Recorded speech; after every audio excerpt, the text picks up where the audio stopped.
What's up, everyone? Thanks for tuning in. This is John Kavanagh, not to be confused with the other John Kavanagh, that is also got to do with MMA, that you definitely know. Win or learn in stores now.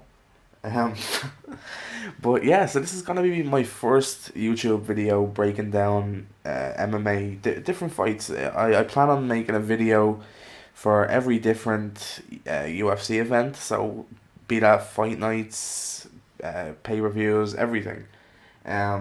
If a card on Bellator, the occasional Bellator card, the occasional TKO card, the different events. Invicta, I want to start getting into Invicta. Those are some really good fights.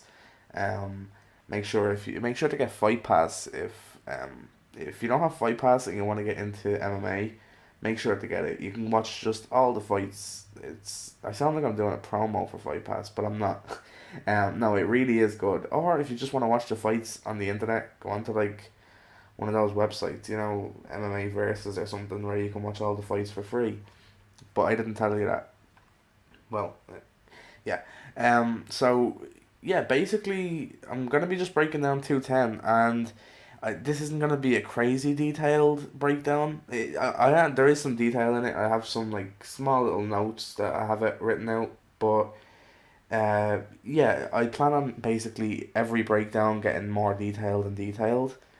And I also kind of on each. I usually have one bet on each UFC event, so I'm gonna do the five fights on this main card, and I'm gonna just do like a small, like €5 bet with the five winners that I'm predicting in this video. And yeah, so I'll show you guys like what I'm gonna do but that isn't really important. That's just a bit of fun on the side. So yeah, this card, I am only doing the main card. I mean, I'm not gonna break down like 14 fights that I don't know every single fighter. I've probably seen every single fighter fight that's on this card, but I mean, I don't know really enough to talk about every one of them. So the main card, I know everyone. Now the women's fight, they're new. I've watched their fights, like just kind of studying them, very recently. But again, they're pretty new. But we'll get into that after. So yeah, I guess we'll get straight into it. So the first fight on the main card is Will Brooks versus Charles Oliveira.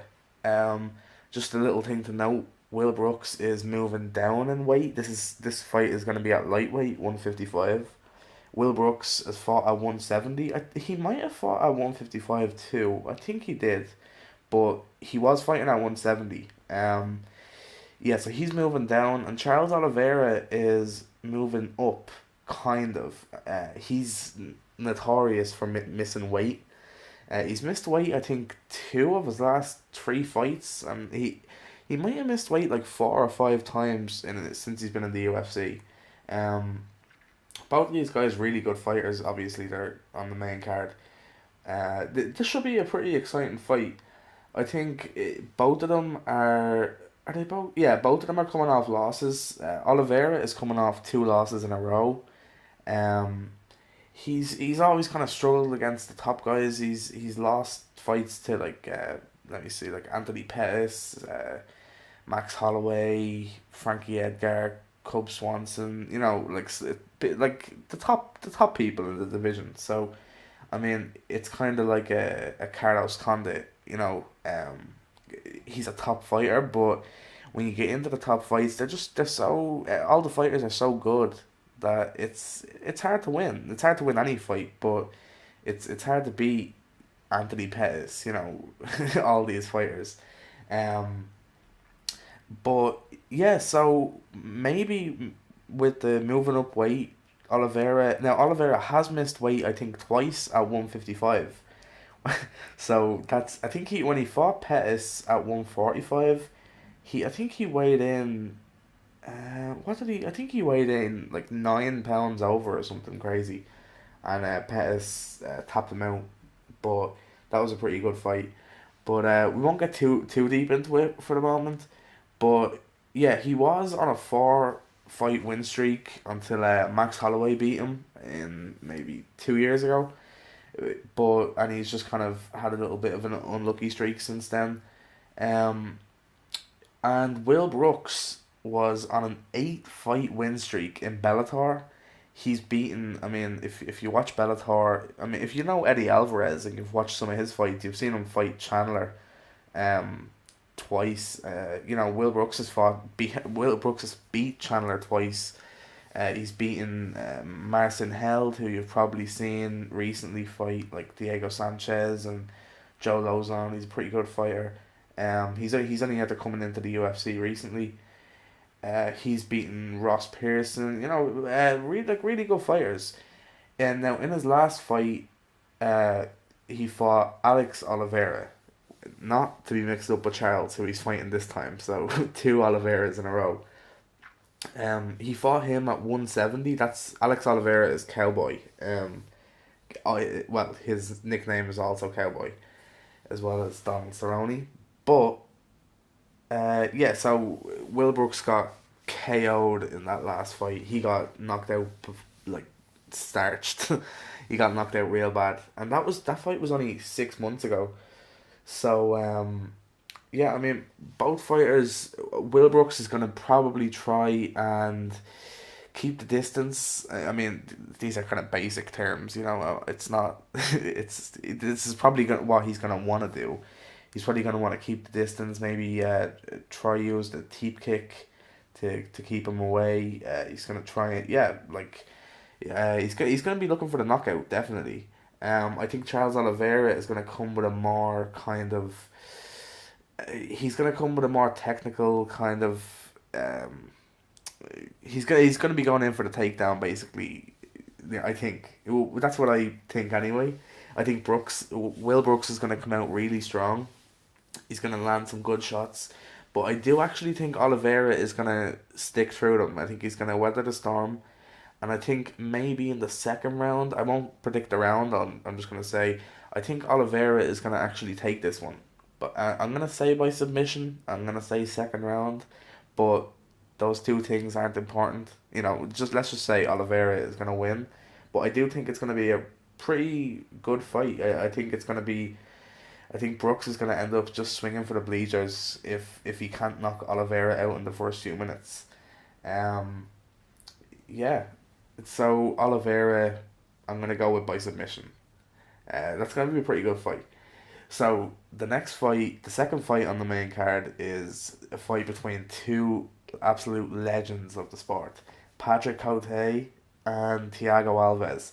So if you don't know anything, if you've never heard of these fighters before somehow, just Google them. Like, look at Thiago Alves' record. There's nobody he has not fought at 170. Like, if you look at, since he's been in the UFC, anyone that was ever in the top 10 at welterweight, he's fought. And he's beaten a lot of them. Like, he's beaten a good portion of them. Um, we have Patrick Cote. He's looked really good since he's dropped down to 170. Yeah, he used to fight out middleweight. But yeah, Cote has won 3 of his last 4 fights. He did get KO'd by Donald Cerrone in his last fight. Uh, but oh wait, was that his last fight? I think it was his last fight. Yeah, that was his last fight at 170. Um, but he has KO'd people, like he's KO'd Josh Burkman, he's KO'd Ben Saunders. Yeah, so they're in his last 3 or 4 fights too. So he has been on a good little streak. So yeah, Tiago's coming off 2 losses in a row. So that's actually strange. The first 2 fights of the main card, every fighter is coming off a loss. That's really weird. Um, yeah, so Thiago Alves is coming off 2 losses. He hasn't won a fight in over 2 years. He KO'd. Who did he KO? I think it was Jordan Main. I don't know if you guys know him, but I think he KO'd Jordan Main about maybe 2 years ago, 3 years ago. Um, so yeah, I mean anything could happen. These guys, they're seasoned. They know what they're doing. They it's just really a case of can they get the job done. Uh, I think it's gonna be a pretty it's gonna be a tough fight to call, but I'm gonna say Patrick Cote gets it done, and I'm gonna say by decision. I'm just gonna say by decision, just because, well, we need some decisions, don't we? But no, I think, yeah, I think both of them are gonna kind of come out. They're gonna feel each other out for the first 2 or 3 minutes, and then I think by the time, I think it's gonna go to maybe the end of the second round, and then they're gonna start to get a bit. I mean, they're not in their prime, so they're not, like GSP in his prime where he can just go for. That was probably a bad example, but they're not going to be able to go full at it for a full 3 rounds. I don't think. Um, so I think they're gonna kind of, you'll see that the first 2 rounds will be really technical, and I think they're gonna feel each other out and start landing some shots, and then they might get a little tired by the third round, and I think it's gonna be a decision. Probably a tight decision, maybe a split decision, but I'm gonna go with Patrick Cote. Um, so on to the next fight, which I don't know too much. There's not too much I can say about these two girls. Cynthia Calvillo, I hope I pronounced that right, versus Pearl Gonzalez. So, Cynthia Calvillo fought a month ago at 209, at UFC 209. She actually, I watched her fight again yesterday. She looked amazing. She fought Amanda Cooper, and she just completely shut her down. Like, Amanda Cooper's a really good fighter. Like, when I say really good, she's a good fighter. She's good. She's in the UFC, so she has to be good. But yeah, she just completely shut her down, and it was her UFC debut. Her BJJ was just outstanding. Like, if you watch some of the transitions in that fight, like she goes from an anaconda choke, and then like she has Amanda in an anaconda choke, and then like the second Amanda gets out of it, straight, like, Cynthia gets straight to her back, and it's just game over. She just, straight submission straight away. Whereas this is Pearl Gonzalez's UFC debut, so she's on a 6 fight win streak, not in the UFC, but she has 4 wins by armbar. So, this is kind of submission versus, or grappler versus grappler in this fight. So it's gonna be exciting to see. You don't really see grappler versus grappler. It's gonna be, now, it won't quite be on the level of like Damian Maya against Gunnar Nelson, but it's still gonna be high level, jiu-jitsu and high level fighting. They might want to keep it on the feet for a little bit and see if they can knock each other out, but I think that fight is going to be going to the ground pretty quickly. Um, yeah, Pearl Gonzalez, she's tapped Courtney Casey, who, if you don't know who Courtney Casey is, I mean, she's beaten some. I was just looking for, someone who people might know. So you might know, like, Randa Marcos. Courtney Casey has beaten her. Uh, she's fought Claudia Gadelia. So I mean, she's beaten someone who's fought some good fighters. Now, I know MMA math doesn't work, but she, just so you know, she has fought, like, she hasn't been fighting tin cans her whole career, her whole 6 fights. um, but yeah, I think in this fight, just because she's got the jitters out of her system, she didn't seem to have any jitters at all, but she's got all that out of her system. I'm gonna go with Cynthia. I'm gonna go with Cynthia Calvillo by submission. I'm not gonna pick around. Um, but yeah. So I'm gonna go with that. The co-main event is, I think it's gonna be. I think. Well, I won't say who I think is gonna win yet, but I think the winner is gonna get the performance of the night. So basically, it's Chris Weidman against Gegard Mousasi. Weidman is coming off 2 losses. I'm sure you know. He got tortured by Rockhold, in UFC 194. Um, and that's actually good because everyone will remember that, because he wasn't watching McGregor Aldo, so that was the fight just before that. So everyone's seen that fight, even if you don't remember it. I'm sure if you watched it again, you're like, oh shit, I remember that fight. Yeah, that fight should have been stopped way earlier, but that was in what was that, December 2015, I think. Yeah, Weidman has some of the best wrestling in the UFC. Obviously, he trains at AKA with, Cormier and Khabib and Kane, Velasquez, and everyone. From what I hear, he walks around at about like well over 200 pounds, like up to 220. So it's a really tough weight cut on him.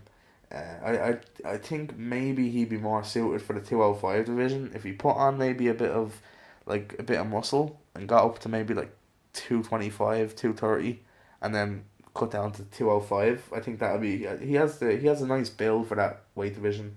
But yeah, Musasi doesn't have to cut much weight. Now I don't know if that'll be a huge factor depending on how how Chris gets on with the weight cut. I'm sure we'll see when he is weighing in what he looks like. But usually he doesn't look too great on the weigh-in days, and obviously you're fighting 24 hours later, so that does definitely affect how you fight. But yeah, and he's coming off a devastating knockout from Yoel Romero, who's just a freak. I mean that knee. If you just watch it again, if I'm sure you've seen it because it was UFC 205, but there were so many good fights on that card. You might have even like just forgot that fight happened. So if you watch that fight, that knee just the second Weidman went in for uh, that double leg. I think it was a double leg. Uh, Yoel just flying knee. Oh, they're just pouring blood. That was only 6 months ago as well. So I wonder how Chris is Chris is doing after that. So I mean, it does take some time to heal from those knockouts. Uh, yeah, he really does need a win to get back into the title picture. To get back in, I think the ideal thing would be for Weidman to win this fight and then rematch Luke Rockhold, and then the winner of that maybe fight for the belt. The 185 division is just ridiculous though. There's if you just look at the top 10, top 15, top 20 in that division, and it's just like everyone deserves a title shot. um, but yeah, so on to Gegard Mousasi. Yeah, Mousasi is looking really good lately. He started to kind of get his shit together and start training properly, and he in 2015 he lost to Uriah Hall. He's lost like very recently since he's started like putting 100% into fighting. He's only lost to like I think maybe two or three fights to like the top people, the top fighters in the division. But yeah, last year he won four fights in a row. He fought four times in 2016. His most recent loss is against Uriah Hall, but he just TKO'd him like a few months ago. Maybe that was only, I don't know, maybe maybe December of 2016. But yeah, he's looked really good.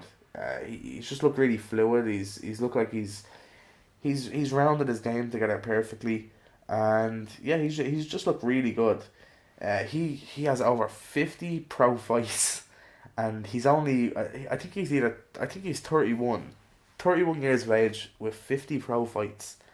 He doesn't really seem to have taken much damage over his career for some reason. Well, not for some reason, but like there's some fighters where they have like 50 fights or 40 fights or 30 fights, and they just like you look at like Nate Diaz for example, who, you know, he, he's a little bit punch drunk. Now I love the Diaz brothers, but you can tell he's taken some shots, a lot of shots over his career. Uh, yeah, so his last three, let me see, Musasi's last three fights, he's KO'd, when I say KO'd, either KO or TKO, he's KO'd Uriah Hall, he TKO'd Uriah Hall, that was a fight night in Belfast, I think. He knocked out Thiago Santos at UFC 200, and he TKO'd Vitor too last year. So yeah, now the Vitor is calling out CM Punk. That was really strange. I hope that was a joke. But yeah, he's looking better than ever. Not Vitor, Musasi. Yeah, he is. He's looking better than ever. He's really well rounded. he kind of when I watch him fight, he has this thing where he looks. Now I'm about to explain this, but he looks really stiff, but he's not.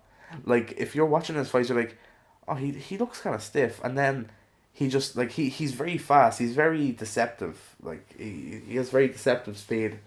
Um, I think he has a lot cleaner striking, and I think he has a lot better BJJ than Weidman. So, I mean, I'm gonna actually go with Musashi by TKO in the second round, but I think that's gonna be the performance of the night. So, that's gonna be a great fight. I'd be happy to see if Weidman came back and just did a great job and won the fight. I like why I like all the fighters, but I really do think it's Musashi's time. I think he's gonna do the job. And now onto the main event. So the main event of this fight is going to be insane.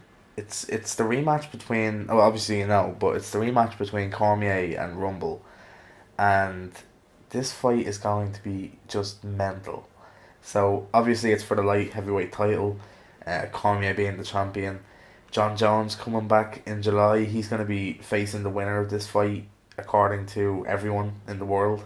And so basically, this is a fight to fight John Jones. The winner of this fights Jones, and I know both of these want nothing more than to fight John Jones. And I think that's gonna play a big part in this fight, believe it or not. So start off with Cormier. Cormier is probably the best. Um, uh, yeah, I mean, he's an Olympic wrestler. Sorry, the best wrestler, not the best. There is an argument to be made for him to be the pound for pound number one, like kind of the best fighter of all time, apart from Jones. I know that sounds kind of ridiculous because obviously that means he's not the best fighter of all time, but um, Jones is just kind of like a level above. Him, Jones, Spider, and Mighty Mouse are kind of just they're all kind of really just on in their own cloud. But yeah, I think Cormier is probably, if you take away the loss from Jones, he's undefeated in the UFC, and he's had a load of fights at heavyweight. He's beaten like Josh Barnett, Frank Mir, Roy Nelson at heavyweight. Like they're some of the top heavyweights, and this isn't when they're all like 50. He's beaten these when they're at the top of their game. Maybe not the top, but they're not out of their, they're not like 80. They're not on the end of their career. But yeah, like at light heavyweight, he's beaten everyone bar Jones again. He's beaten obviously Rumble in the first fight. He came back from a really he got knocked down really bad in that first round, and came back and submitted him in the third round. That was a great fight to watch. I'm sure the UFC have it up on their YouTube channel, like as a free fight for this fight. I'm sure they do.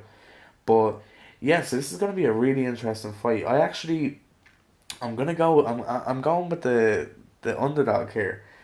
Well, I think he's the underdog, but yeah. So Cormier, I mean, he's an Olympic wrestler. His wrestling is just he's the same he's better than Weidman. I think a better wrestler than Weidman. Obviously, he trains with Weidman. He trains with Khabib and Kane, and the rest of them at AKA. I really hope that he makes it into this fight. I know he is 38 years old. He's on kind of nearly towards the end of his career. He's at himself. He's gonna be working for the UFC or working for Fox or whatever he does. Analyzing fights. He's gonna be commentating with Joe and Dominic and John Anik. And if you think Cormier isn't a good wrestler, which, I mean, if you think he's not a good wrestler, you need to stop watching MMA. But just watch him commentating. Just watch him commentating with Joe and Dom or whenever he's commentated. And when he's commentating, he's describing all the wrestling transitions and the different kind of just things you don't really notice. Like when Joe is describing jiu-jitsu, Joe obviously helps everyone understand jiu-jitsu better. and they explain it in very kind of basic ways, obviously, so people understand. But we won't get too far into that. We're what are we 25 minutes in? Jesus, I thought this would be like a 10 minute video, but yeah, shit. It doesn't really matter. We have no time limit here. If you stuck through the video, by the way, thank you. I know we have no camera at the moment, but uh, I'm gonna eventually be getting a camera really soon. I actually have one. I just have to set it up and everything like that. I have to set up. The sound isn't perfect. I know I'm just in my I'm just in my room with a microphone on my laptop. But yeah, so back to the fight. Cormier, I mean, he's one of the top fighters in the world. He's the champion. I don't care what anyone says. Jones might have not lost a fight to lose the belt, but he has his chance to come back now in July, and if he wins the belt again, which I believe he will, but Cormier is the champion. Jones lost the belt and Cormier won, and he beat Rumble to win. It's not like he beat I won't name any names, but it's not like he just got the title for free. Jose Aldo. Um, yeah, no, I'm joking. Aldo deserves it, but yeah. So Rumble is obviously how scary Rumble is. He's just frightening. Like you just can't blink. You've obviously seen his last fight against Glover Teixeira, who is one. He's top five. Now I know the light heavyweight division isn't really populated. There's not too many. Like it's not like the 185 division or the 170 or the light heavyweight and heavyweight division are kind of they're tough. There's not a whole the top 15 isn't. They have more of a top five than a top 15, maybe a top 10. But yeah, so Rumble has won 12 of his last 13 fights.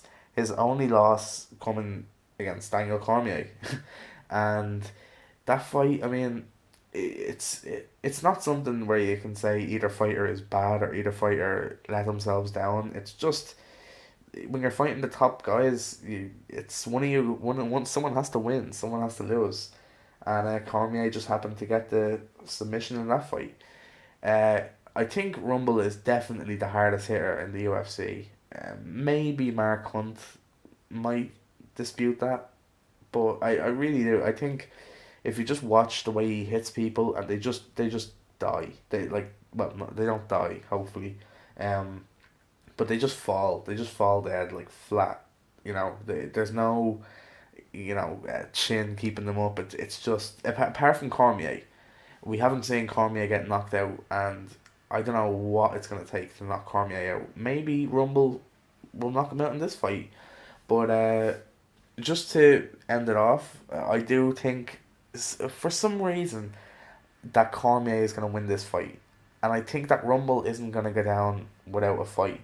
So I'm gonna say Cormier by decision, which is kind of a shock, but yeah, I'm gonna say Cormier by decision. I think Rumble is gonna prove to everyone that he can go 5 rounds. Well, that he's able to keep up with top competition for 5 rounds. I know a lot of people give out about his not give out, but a lot of people critique him on his cardio, and I don't. I think that's kind of unfair to him. I mean, he has gassed before, but I think now with people having so many resources now, I think people are starting to figure out exactly how to work their cardio perfect, exactly how to. I mean, some fighters are training. Tony Ferguson trains for like 10 rounds or something. Like he trains so that he's ready to fight for like 10 rounds. He's crazy, but yeah, I'm gonna go with Cormier by decision on this, and that's kind of gonna end off the breakdown.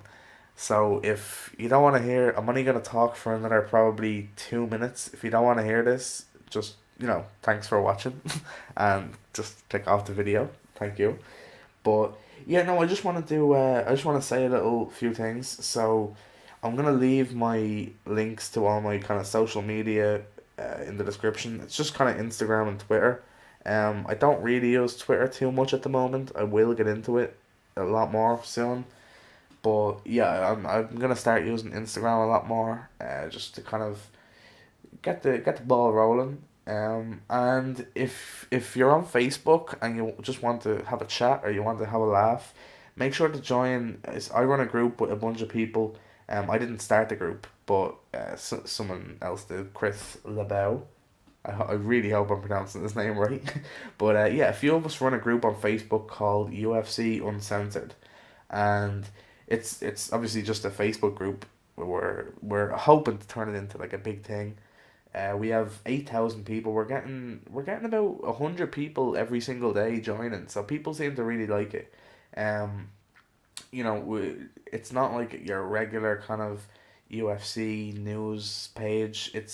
We kind of, there's no fake news article. Not fake. There's no clickbait in it. We're not taking any things from like bjpen.com or any of that shit like that. It's just kind of every headline is just about Conor McGregor, and it's not actually about him, but it's just every headline has his name in it, and it's just all really shit, you know. So we kind of take the good news and the important kind of when a fight's announced. There's some cool kind of art if you want to leave your art there, and just show off, see what just have a chat if you want to have a chat about fights. I know when I found the group, someone recommended the group to me, a guy I know, and I was like, oh, I didn't even know that there's groups like this on Facebook where you can just talk to people about fights. And like there's not really too much shit talking in the group. I like that. A lot I've checked out some other groups since I found this one, and a lot of them are just people trolling each other and just talking shit really. But this is all kind of, we're just having normal conversations about fights, and we're just talking about how much we love fights, and little predictions. And we have, while the fights are on, we have like a thread where we can all talk to each other and see what everyone thinks of the fights, and predicting the fight of the night while it's happening, and just like, oh shit, he knocked someone out, and but yeah, I'm gonna leave links to those in the description too, so make sure to join that if you want to. You just join, and that's it. Post you can post your own things if you want. We accept like we accept a lot of people a day, like posting stuff. um but yeah, I think that's gonna do it for the first video. That was a long first video, 32 minutes. But yeah, so I'm just gonna go and fix all do I have a bit of editing to do in this video, a few cuts. And well, I don't actually have to cut much. I just have to cut the start and the end really. And then just put a few little kind of pictures of the fights in it. There's not going to be too much like video in this video. It's more audio. So, um, but yeah, hopefully this kind of helped you get a little understanding about some of the fighters. I know it's kind of, some people don't like having to watch a full fight, so they might want to just hear someone say, "Oh well, he knocked him out." Like Musashi knocked Thiago Santos out. You might want to watch that full fight, so you might just want to hear how. Hopefully, this video helped you in some way. If you learned one little thing about MMA in this video, just well, that's great. I'm delighted to help, and by no means am I an expert. I'm pretty new to MMA, but I like to think that I know a fair bit about it, and I get a fair amount of predictions right. Um, like I have a good idea who's obviously, I have an idea how a lot of fights are gonna go. So hopefully I get a few of these right, and if I don't, hopefully they're good fights. So yeah, that's gonna be the end of the video. I'm gonna just shut this off now, and thanks a lot for watching. If you stuck by for the whole 35 minutes, yeah. So thanks a lot for watching or listening.